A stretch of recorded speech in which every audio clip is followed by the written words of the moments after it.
Ab'Ebbulaniya essula 7 olunyiriri olusooka okutuuka ku lusembayo. Kubanga oyo Merukizeddeeki kabaka w'e Saalemi, kabona wa Katonda ali waggulu ennyo, yasisinkana Ibulayimu bwe yali ng'akomawo ng'ava okutta bakabaka, n'amusabira omukisa, era Ibulayimu n'awa Merukizeddeeki ekitundu eky'ekkumi ekya byonna bye yanyaga.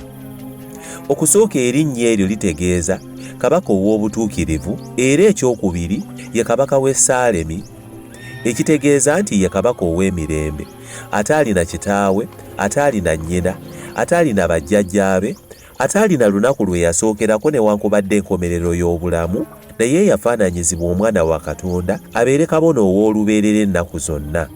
Kale mulowooze omuntu oyo bwe yali omukulu, Ibulayimu jjajja omukulu gwe yawa ekitundu eky'ekkumi ku munyago gwe yali afunye. N'abo abaana ba Leevi abaaweebwa obwakabona amateeka gabalagira okusolozanga ebitundu eby'ekkumi mu bantu, be baganda baabwe newankubadde bo nabo baava mu Ibulayimu.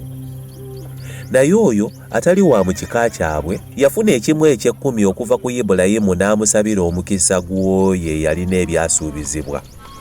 Naye tekyegaanika n'akatono, omukulu yasabira omuto omukisa.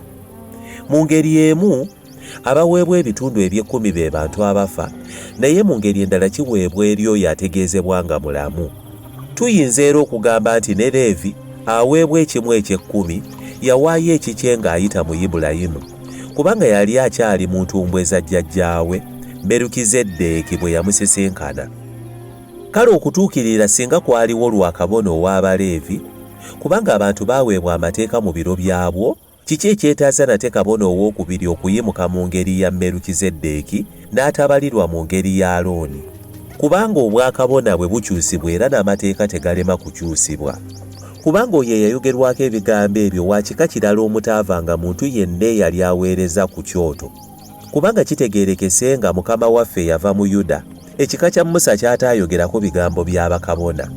Era kitegeerekeka nga wazzeewo kabona omulala ali mu kifaananyi kya Merukizeddeeki, afuuse kabona si mu mateeka nga bwe galagira abe ng'ava mu lubu lwa buzaale, naye avudde mu maanyi g'obulamu obutaggwaawo.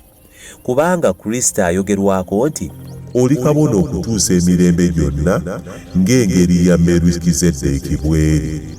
Kubanga ekiragiro ekyasooka kijjulukuka olw'obunafu n'obutagasa bwakyo, kubanga amateeka gaaliko kye gatuukiriza, essuubi erisinga obulungi ne liyingizibwa eritusembezesa eri Katonda.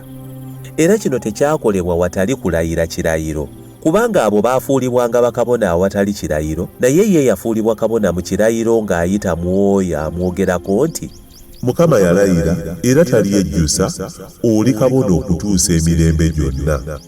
Era ne Yesu bw'atyo bw'afuuka omuyima w'endagaano esinga obulungi. Bakabona baali bangi kubanga baafanga nga tebayinza kubeerawo bbanga lyonna. Naye kubanga ye Yesu abeerera emirembe gyonna, kyava alina obwakabona obutavaawo. Era kyava ayinza okulokolera ddala abajja eri Katonda ku bubwe, kubanga abeera mulamu ennaku zonna okubawolerezanga.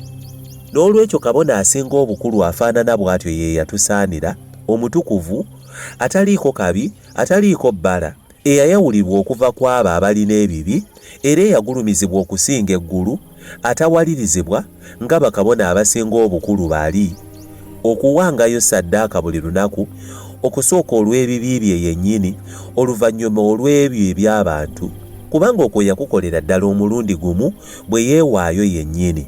Kubanga amateeka gaalondanga abantu okuba bakabona abasinga obukulu n'obunafu bwabwe, naye ekigambo eky'ekirayiro ekyaddirira amateeka kyalonda omwana eyatuukirizibwa okutuusa emirembe gyonna.